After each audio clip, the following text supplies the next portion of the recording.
it's a fantasy. So And don't ever tell anyone. Yeah. Don't ever tell anyone. Don't tell anyone other than us. Delete the message you sent us. Fucking take that shit to the grave and don't act on it. That's our advice. Hey guys, and welcome back to another episode of Life Uncut. I'm Brittany. I'm Laura, and this is Ask Uncut, where we answer your deep, your dark, and your burning questions. And Laura's got a bit of a predicament herself today. Oh, I'm fine. It's not too much of a predicament. You actually are so far from fine. It's the biggest lie you've ever told anyone. It's 9:15. I've been here since 7. Well, like we've been here for over an hour and 15 minutes now, like all together with the whole team, and all I've done is complain. I'm so sorry. And poo-poo my name suggestion. No. Yeah, a lot of complaining, but that's okay. It's what we're here for. Yeah, we're just going through some life stuff, guys. I'll Just love you vent. date you at one point. I'm like a sponge. I'll sponge up your trauma and I'll go home and cry it out. I live alone. Doesn't impact anyone. Just sponge me up. Trauma dump. You're at home crying in the shower about my Your childhood. trauma. Pretty much. Ben's like, what's wrong, baby? I'm like, I'm just Laura had a reliving really hard time. Laura's been having a hard time. Okay, the one thing though that we have been discussing, actually I've been discussing it, Matt's very neutral, doesn't really give me much back, so that's why I've kind of brought it to work, is I'm in an existential crisis about the baby name. Oh, I thought you were just going to say about the baby. No, it's too Is far. it too late to turn back? Okay, you guys know Poppy is the name that we settled on for our wonderful unborn baby who is very loved. And I'm having second thoughts about Poppy, not the child, the name. I'm very confident on the baby. I'm lacking in confidence now around the name. For what reason? You think you've just set it you hit I've the hit ground peak running Poppy. too early? Yeah, I think we blew our load. I think that's why you can't. I've never understood, but mind you, I haven't had a pregnancy. I've never understood people that call their baby, that name it so early on in the pregnancy where they're like 100% sure, because I feel like you just don't know what it's going to be like, or the vibe or the energy. You say it too much without knowing their personality. I don't know, but that's someone that's not a mum. Yeah, but I also kind of, on the flip side to that, I'm like, how do you look at a baby and know what their name's going to be when they're older? Like, who looks at a baby and goes, David, that's it. That's that baby. I don't think it's when they're older. I think it's just about the feeling they give you. Maybe, potentially. But I've always picked a name prior because I've always just kind of felt that a name resonated. Like Lola, I picked it long before. Marley May, we picked that long before as well. It just kind of like the name felt right. And Poppy felt right. And now I'm not sure. And I'm having real second thoughts about it.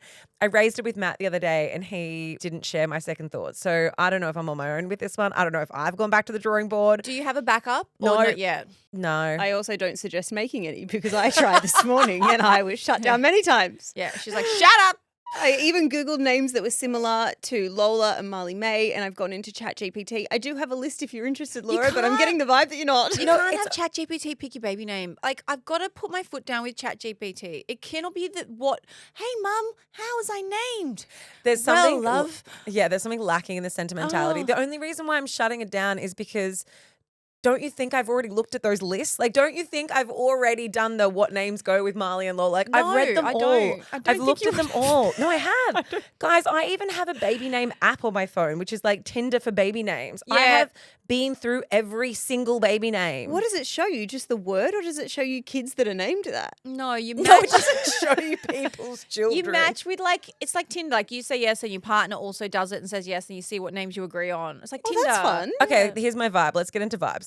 It's not actually, I've got 2 then, but if you are pregnant and you're looking for baby names, this is something I use and I have used for all 3 of our babies.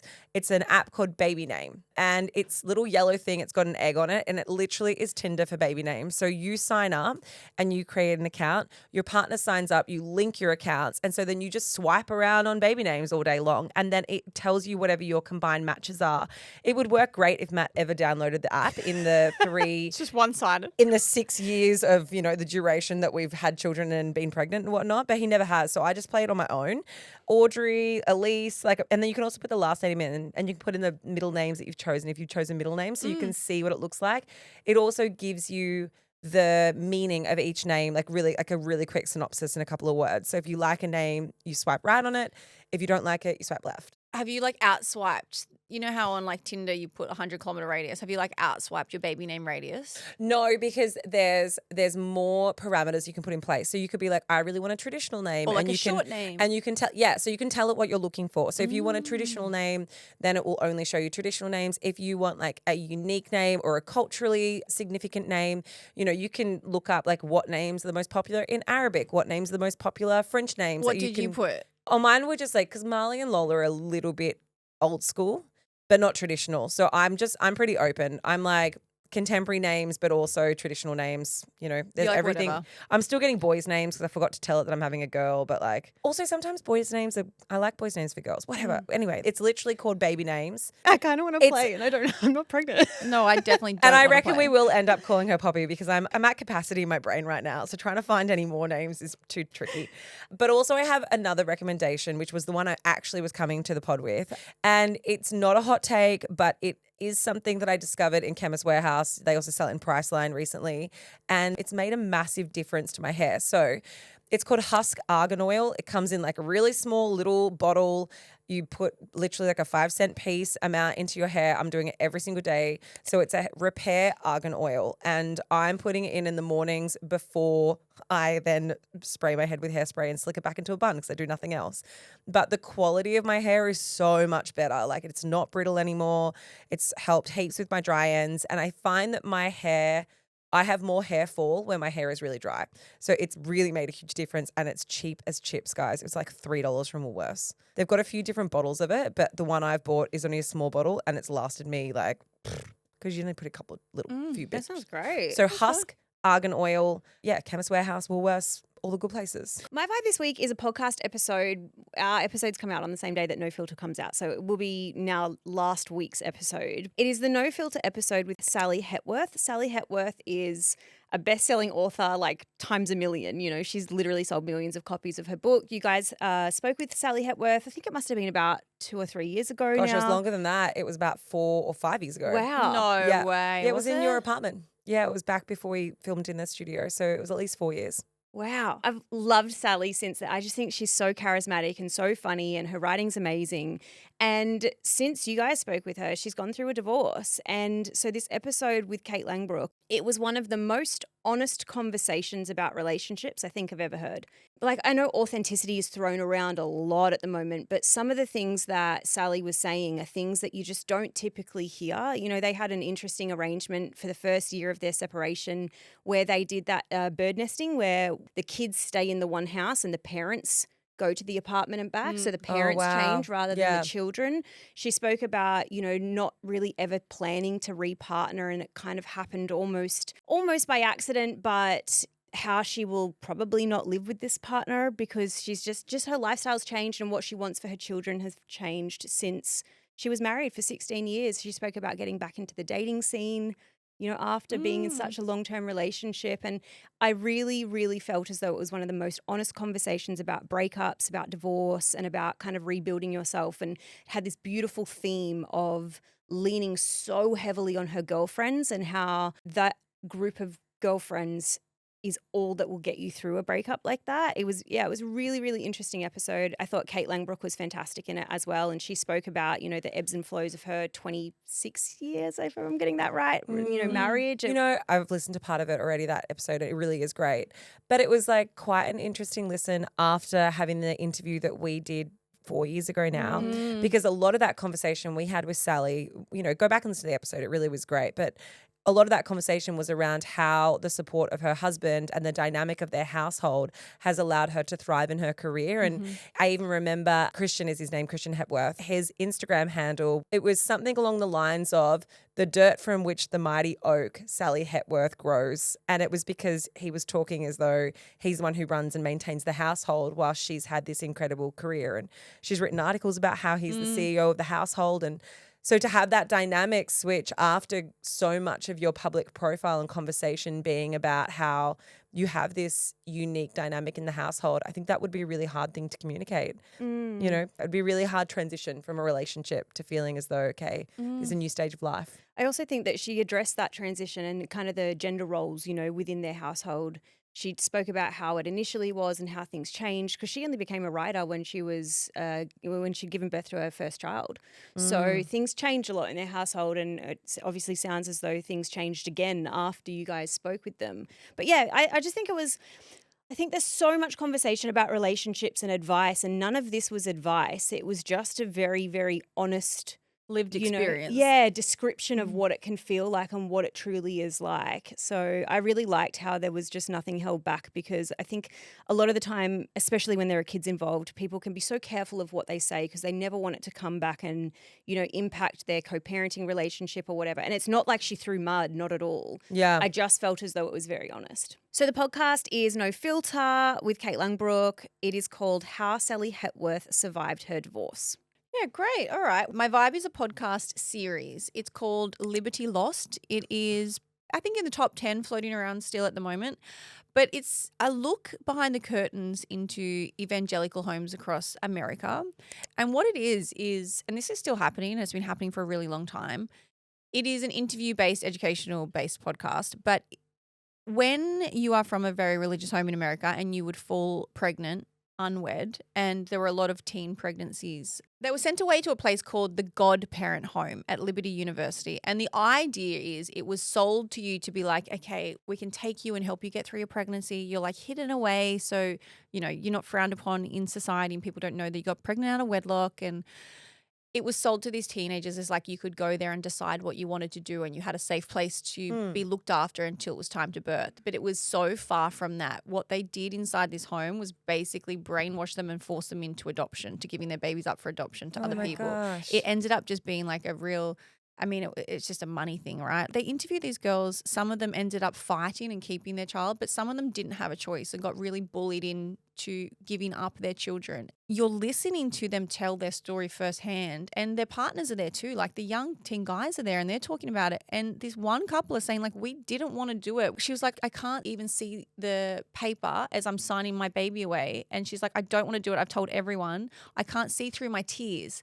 And they said, you don't need to be able to see, just sign it. And then they're just taking these children. And it is crazy, and such an insight into the fact that this is still happening in places around. What time is it set? It's set currently, or it's set? Well, it's now. Like some of these women are now 30 and 40, and it was happening when they were like 16, 17. It's not that long ago. But they're speaking out now to fight against it because it's still happening around the place. Like the shame that they are made to feel for having a child out of wedlock, and the family dynamic that their families are sending them there and forcing them to be there, to the point of like, it's like captivity. They're not allowed phone calls. They're not allowed outside. They're not allowed, like everything is controlled. It's like baby trafficking. Sort of. So Wow. I found it really fascinating to hear from them when they have the lived experience. It's not just like it's a journalist that's gone digging, she's talking to these people firsthand, the fathers and the mums. And yeah, it's a pretty eye-opening. So it's called Liberty Lost, if anyone is interested in it. I've just looked it up. It's by Wondery. They always make really good podcasts. Yeah, Great brilliant podcast. Yeah. Let's get into the questions. Question number 1. I have a crush on my husband's brother. Perfect. I feel like we can end there. Don't do it. That's a terrible idea. Okay, for context, my husband and I live in Australia. Both of our immediate families are overseas. We've been together for 13 years, married for 8, and share a 2-year-old daughter, and I love him. We have our ups and downs like normal couple. Right now, my brother-in-law is visiting from overseas with his 7-year-old daughter, and they are staying with us for 2 weeks. His wife will be joining him at a later part of the holiday in another city, so we're not going to be seeing her at all. Ever since dating my husband, every time I see his brother, I just feel like I want to impress him.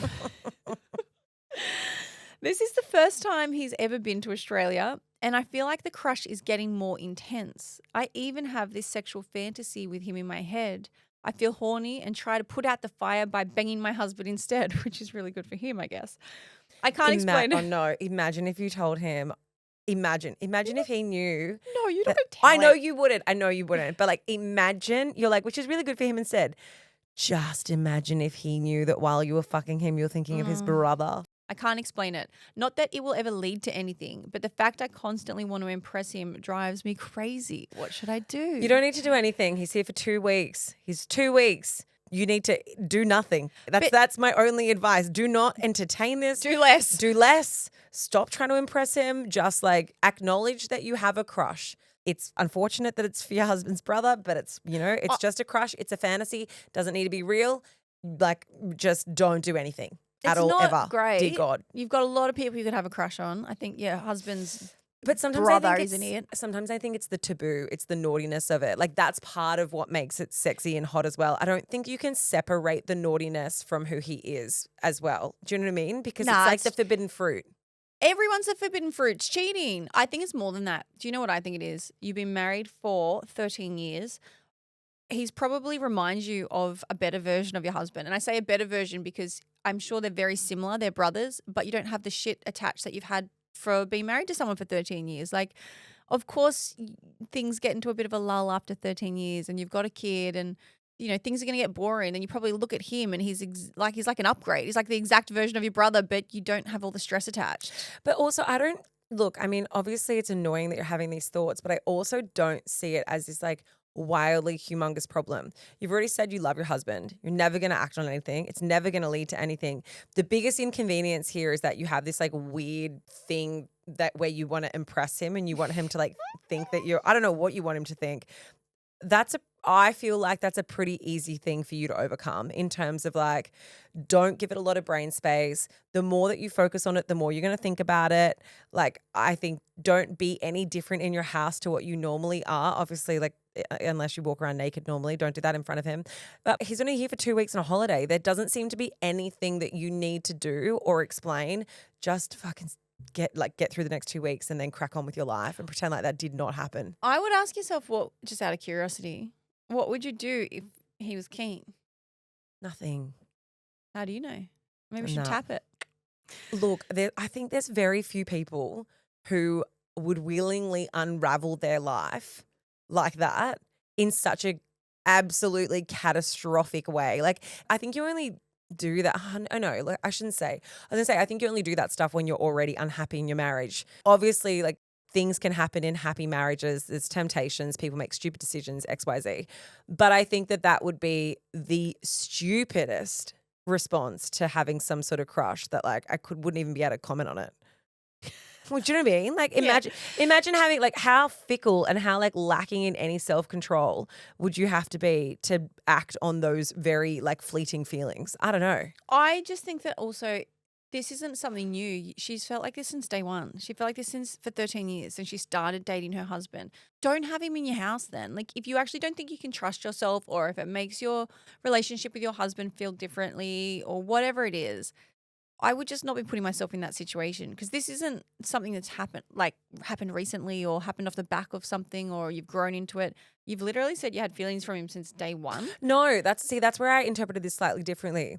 She said, ever since dating my husband, every time I see his brother, I do feel like I want to impress him. But this is the first time he's come to Australia and I feel like the crush has gotten more intense. So it definitely has shifted. I think like she's always probably had a little bit of like A crush. Oh, like, yeah, but maybe not enough for her to actually identify it as a crush. Maybe it started off as like, you know, wanting him to like think she was cool or like accept her or whatever that is.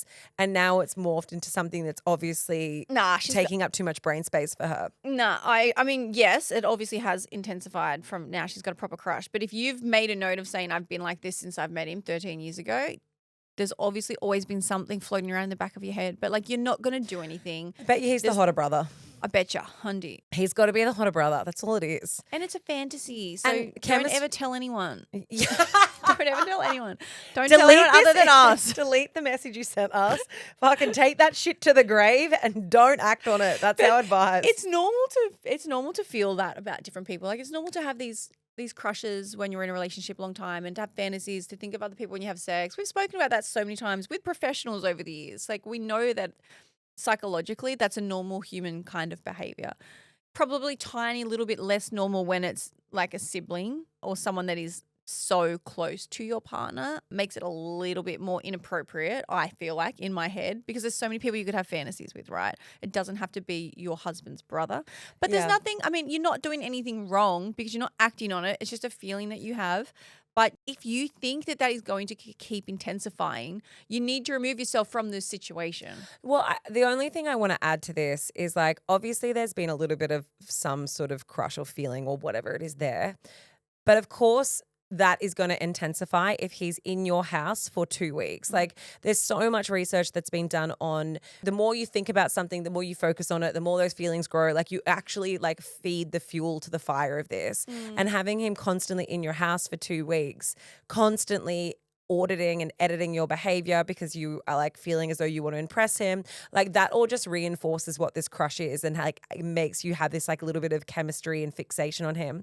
I would guarantee that when he leaves and your life goes back to normal, you're not seeing him daily, you're not going to be thinking about him daily either. Like I think that this is a fleeting feeling while he's in your house.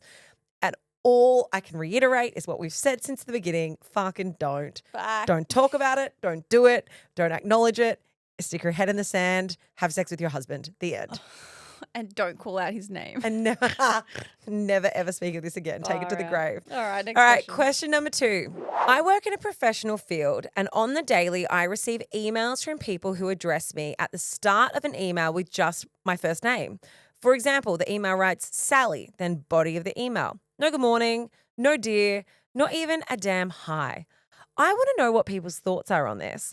I know it's something small and probably insignificant, but I find it just so rude and also condescending. It's not hard to put a tiny greeting to ensure the rest of the correspondence is pleasant. It actually happens so much these days that I find myself responding to them in the same way, or sometimes not even addressing them at all, which is just crazy considering that I don't even know these people. And whatever we are talking about shouldn't warrant a rude interaction. I guess I'd just like to know if people realize that this is something that does come across as rude or if I'm being overly dramatic and it shouldn't bother me at all. Dun, dun, dun, dun. I think this is a funny one. I think both. I think maybe you're letting it get to you too much, but it is also still rude. Yes. It also depends on the context of the email, the time of day, who you've been emailing, how often you've been emailing. Is it just a reply? Is it the first email of the day? There's so many things here to consider. I don't think you should let it bother you to the point that it is. And I don't think you need to change and adapt your behavior to theirs. If you think that it is rude, try not to be that kind of a person. Like you can still write back with a greeting and I hope you've been well and, you know, hope you had a great weekend or whatever it is you want to do. You don't have to change who you are for them, but I don't want it to ruin your day just because somebody says like, Sally, were you able to get this done today? Please send it by 3 p.m. I think it's weird for someone, if you don't know the person, if you never had an interaction with them ever, at all, ever. Like, I mean, obviously we don't know the industry that you work in, but I think it's weird to send an email out of the blue to someone that you've never met and not at least say hi. That seems very odd to me. I also I'd be so interested to know, is that everyone else's experience? Because I looked through my emails and obviously like, you know, across Life Uncut and Tony May and just personal life, like the rest of the world, I receive a shit ton of emails a day. And I couldn't find one where I hadn't had a previous interaction with that person where they didn't say hi. If I've had a previous interaction with them, then I don't care if they're trying to be efficient. I don't take that personally. That's not on me. Everyone's busy. Everyone's getting 200 emails a day. Everyone's trying to get through those emails. And so I think if you've had a previous interaction, efficiency is fine. If you've never had a previous interaction, if this is a brand new contact, just writing a name and not writing a hi seems kind of rude to me. And I think that most people would agree with that. But there is a bigger conversation here in terms of like how women use language in emails and how men use language in emails. And it's something that we've discussed a little bit internally between us. I think as women, we are more prone to do the fluffy stuff, to do the like, hi, lovely, how was your weekend? Hope you're well. And then get into the context of the email. And I guess that it's like this softening language that's almost expected by women to try and like fluff out an email before you ask for a request or, oh, just touching base about this or just wanted to ask this. You know, the word just, we seem to use it a lot. I think the expectation's put on by ourselves. 100%. Because we know as a woman, if we make a direct statement, even if a man makes this exact same direct statement, he'll be like, he's a businessman, he's efficient, and we'll get lumped with, she's rude, she's a bitch, she's got no bedside manner, you know, like, and we know that. Yeah, I do agree, but I think that there is a way of being efficient without it sounding rude. Like, I think it's fine to just say hi, the person's name, and then get into the context of the email. I think we do it to ourselves in terms of the fluffiness. But I mean, going back to this person's question, it's the antithesis of that. She's saying that people are not doing the fluffiness. Like she wants more fluffy. She wants the fluff, which makes me think maybe you're doing too much fluff. And I don't know if you need to like moderate your email sending. I don't think you need to like, be an asshole or be rude, but I definitely think you shouldn't be personally offended by people's efficiencies. I think it's just kind of the way that the world is going because we do so much communication by email now.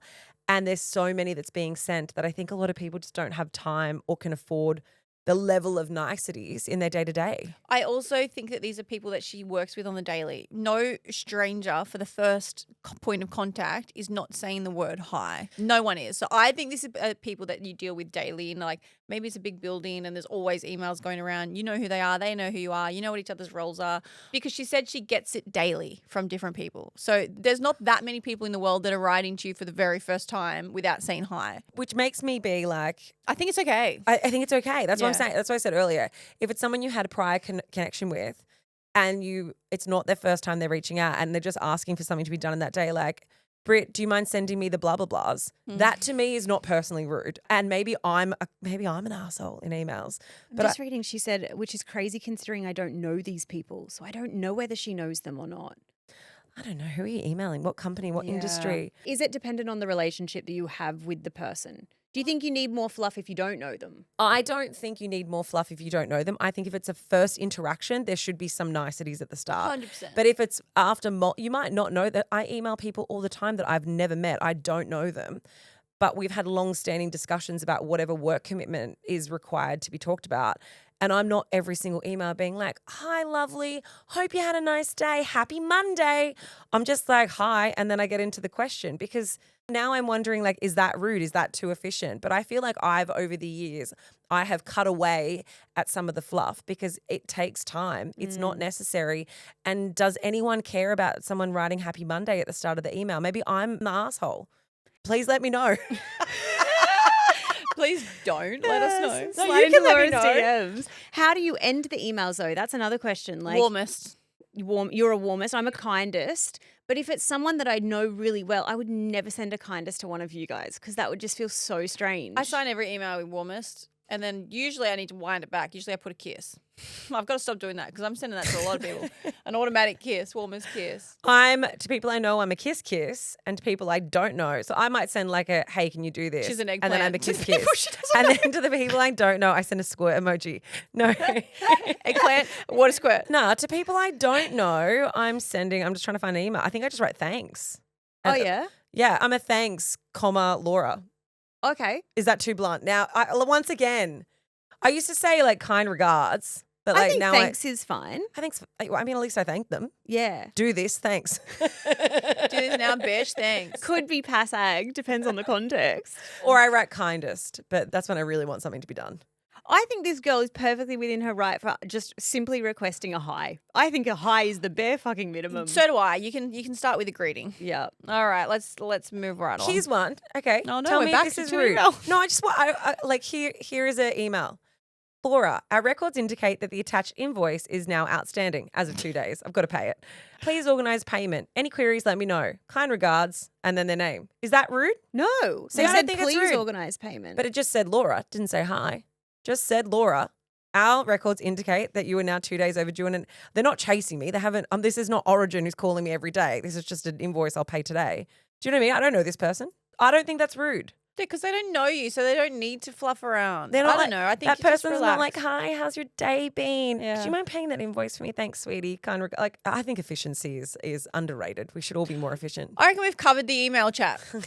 All right. So Speaking of efficiency, all right. Question wait, but how many three. paragraphs do you do? Question number 3.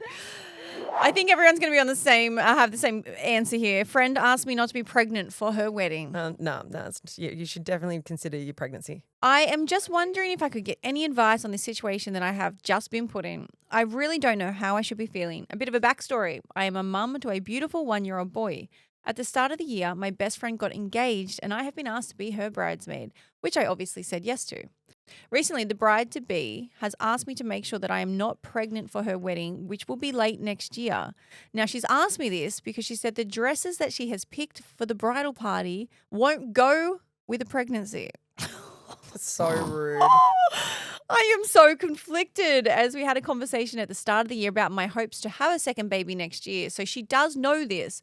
What do I do? She yelled that. Is this an acceptable thing to ask someone? No, your friend's an asshole. No, absolutely not. Your friend clearly doesn't have kids and obviously isn't thinking about being pregnant herself, because if she did, she would have a lot more empathy for your situation. That's wild. I think it is completely unreasonable. I deeply cannot believe how selfish she is in saying this to you. Even if it was an off-the-cuff comment, the fact that you've raised with her before that you're hoping to have a baby next year and then she's now asked you to not do that. Because it doesn't go with the dress. Because it doesn't go with an aesthetic that she wants for her wedding. You know what doesn't go with it? Your friend, the bride. She doesn't go with pregnancy. That's what doesn't go. I would be having a conversation with her and telling her how deeply hurtful that was, that she's prioritizing a dress and an aesthetic for her wedding over what you want for your life and over what's important to you. I wouldn't even have a conversation with her. I'd just get pregnant. You don't have to have a conversation and say, hey, just so you know, I'm thinking of getting pregnant. You might have to change your dress. Fuck that. Just get pregnant. And if she doesn't want you to be a part of the bridal party, I wouldn't go to the wedding. Yeah, totally. If like that's the kind of person that she is. I don't so much mean that you need to have a conversation around whether you are or aren't going to get pregnant.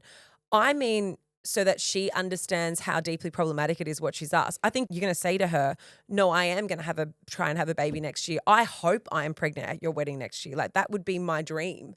And I want you to understand how what you've asked of me is really inconsiderate and really upset me. I think it's more so a conversation so that she realizes where she's crossed the boundaries, not because you're telling her what it is that you are or aren't doing. You live your life, you get pregnant if you want to, and your friends should be nothing but supportive of you. Yeah, but sometimes, I mean, usually I'm the person that's like, yes, have this conversation, communication's everything. Sometimes I think far out, if we are at a place that we have to explain why that is a problem to someone, then it's too far gone. Like if you have to sit down and say, hey, let me explain to you why you telling me what I can and can't do with my pregnancy is a problem. I'm like, there is a mismatch in that relationship. You know, I had a situation and like one of my really good friends, it turned out to be amazing because we did have a conversation about it. So I was pregnant when she asked me to be her bridesmaid and she wanted to get the dress because the dresses were a specific dress that she really wanted and she was paying for them. So it was really generous. But I was like 8 months pregnant at the time. And maybe I was less, whatever. It was only going to be a couple of months after having Marley. I'd never had a baby before. I had no idea what size I was going to be post having a baby. Impossible to know. And having a 2-month-old, right? No idea. And she was like, I need to buy the dress now. What size? And I was like, fuck, I'm 8 months pregnant. I cannot tell you what size. I do not know. I don't know if I'm going to be a 10. I don't know if I'm going to do 12. I don't know if I'm going to be 14. I don't know if I'm going to be an 8. I've got no idea. And we had a bit of a conversation about it. And I was like, look, I feel like it's an unfair amount of pressure that you're putting on me to know what size I'm going to be 2 months postpartum. I was like, I understand the dresses are really expensive. I understand that you're paying for them, but you've chosen a dress that makes it incredibly hard for me to know where I'm going to be in a couple of months' time. She was honestly amazing about it. I expected her to be a little bit more like, well, this is an inconvenience for me. She bought 3 different dresses in 3 different sizes and she organized it so that whatever size I wasn't, she was able to return them. Like she went to such a length to make sure that I felt comfortable. But I feel like that's what a normal friend would do. Totally, but she only did that because we had the conversation. You got to remember she'd never had a baby herself before. I'd always been really slim. So in her mind, she was like, oh, Laura will just go back to being slim. But I genuinely had no idea what size I was going to be. And my biggest fear was saying yes to something and then feeling this pressure 2 months after having a baby to wear this specific thing for a wedding. And I mean, at the end of the day, and I know that's not the case for everyone because we hear so many bridezilla stories, but like your wedding or your friend's wedding should be about sharing the joy of their relationship with the people they love the most. And if that means that she has to change the idea of what she has for bridesmaid dress, that she's chosen a literal year and a half out from when the wedding is, then she can get a grip. And I think that she can figure that out if that happens. I just don't feel as nice about this one. I just feel like she's not a good friend. Like Some she's people not, are obsessed with being the main character energy so much these days that their whole wedding to them is like, the most important thing that will ever happen. Yeah. I completely agree with everything you guys are saying. And they That's think that fine, it needs to be the though. most important thing to everyone else. I Yeah. don't mind them making their wedding about them. It is about them. That's not the problem here. The You're problem is that making your friend's child about you. that's the problem. The Yeah. problem's not making the wedding about you. It is about you, right? But it's also about not making other people feel uncomfortable at your wedding and not dictating who can and can't do what with their life for your wedding. Also, I would dare say, and like I know that it's the case for most weddings, that people aren't buying. Like, that was really generous of you, Britt. Yeah. It was really generous of my girlfriend that she was paying for them. Oh, But I've always bought my most bridesmaids. bridesmaids have to buy their own wedding Yes, dress. I Sorry, their know. own bridesmaid's dress. So if that's the situation for you, you're being told to limit your life. You can't have a baby because you have to fit in this specific thing that she's asking you to pay for. She really does sound like an asshole. I think we've really established that. But it's up to you whether you want to have the conversation with her or not. But absolutely do not limit your choices or your life I because would- your friend has been so unreasonable. I would just go about your life. Like, I would still be the bridesmaid, but I would go about your life trying to fall pregnant. And if you fall pregnant, deal with it when it comes. Like, if you tell her that you're pregnant, and her reaction will be the telltale sign of whether you're going to even go to the wedding, whether you go and you're not a bridesmaid, or whether it's all fine. Interesting, because I reckon it's easy to have a conversation prior because For what point? because I think That it just makes it easier than if you are pregnant by being like, I really want to be pregnant next year. And she might realize what she said was a real dickish thing to say. She might not realize how much that impacted you. And the thing is you will, something that's supposed to be really exciting, you having a baby, you're going to feel apprehension telling her, and it's going to take away from something that will be really wonderful for you when you are pregnant. Oh God, we feel so differently about it. For me, but this is who I am. I'm quite an anxious person with those conversations and confrontation. I don't want to bring stress into my life unless I have to. I just think having this conversation is pointless. You don't even know if you're going to be pregnant. I know Good you're going chance. to try. Yeah, you just don't know. So I'm like, well, I start these conversations now. You've already told her you wanted to try. She's told you how she feels. Both of you go about your life and see what happens. But I don't think you need to make it into something bigger now when you actually don't know what, when, why, how, and bring that stress onto you. Because that anxiety of like when you have a friend or something and there's that something's brewing, that anxiety of like, do I say something? Don't I say something? Now I've said something that's going to be awkward every time I see them. Like, I don't know. I just don't reckon you need to invite that in unless it's not going to change anything for you. You're not going to stop trying to have a baby. Yeah, but the thing is, what you have to remember is I actually think it creates more anxiety because now she's got to buy the dress that she doesn't think is going to fit her. She's participating and being active in all the wedding discussions instead of being upfront about it and minimizing the impact it has to the bride down the track when you're like, hey, here's the thing I always said I was going to do and I actually didn't listen to you, but I know I went along with everything anyway. That to me feels like it could be an easy conversation now. She can change the dress or she can say, no, I don't want a pregnant person. And then you know where you stand. It's not a question mark. It's just a really easy conversation of like, I know Well, you've yeah. asked for this, but I'm going to be pregnant next year if the stars align. Yeah, and if she says she doesn't want to pregnant bridesmaids, fuck her. Totally, 100%. Like, sorry. We definitely see agree ya. on that. Bye. All right, last question. My boyfriend doesn't have any money. Could be a problem, could be fine, whatever. Let's figure it out. My partner and I are both nearing 30. We've been together for 4 years and currently we're living together for 2 years. I've always known a rough figure of his savings and like vice versa. However, have recently just discovered that those savings have significantly reduced. We grew up very differently surrounding different finances and savings. They sound like they have very different relationships with money. He has lived out of home for 10 years, has lived the whole uni party life, grew up with a single mum, had a bit of travel thrown in there, and I lived out of home for only 5 years. I lived with both my parents prior to that and have always been taught about savings. And I have also traveled a lot. I have always had a do not touch account and have stuck to it and put money towards my future, house, travel, kids, etc., as that's really important to me. And I proudly have 6 figures of saving. He has had a similar account, however, he withdraws from it. I only recently rediscovered that his total saving is a 4-figure number, which is a lot lower than I expected. This obviously shocked me.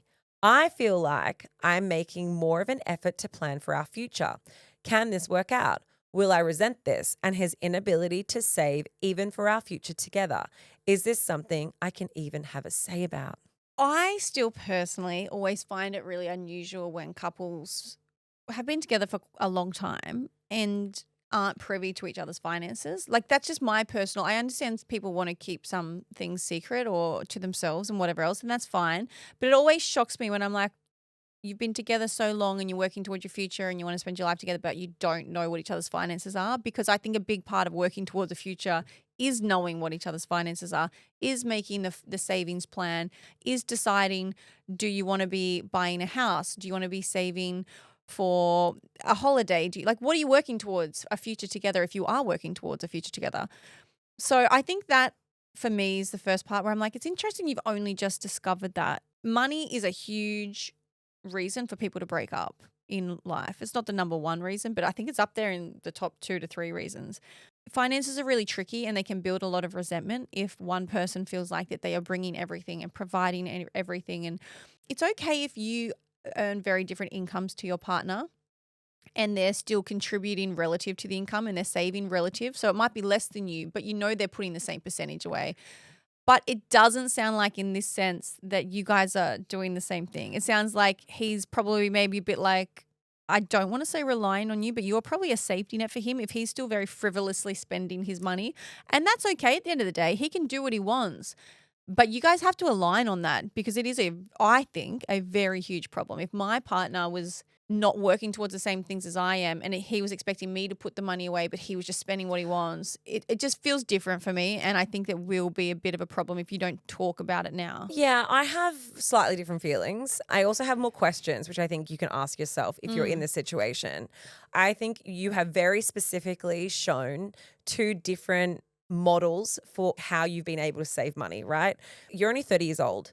He's lived out of home for 10 years. So since he was 20, he's been paying rent for 10 years. He has a single mum. He hasn't relied on his family for the income or for the savings that he has created for himself at all. It sounds like he's had a lot more expenses than what you have. You've only lived out of home for 5 years. You have both parents who have financially helped you, is what it sounds like in this situation. So when you say, oh, I lived out of home for 5 years, but I've traveled heaps, I bet you weren't paying rent to your parents.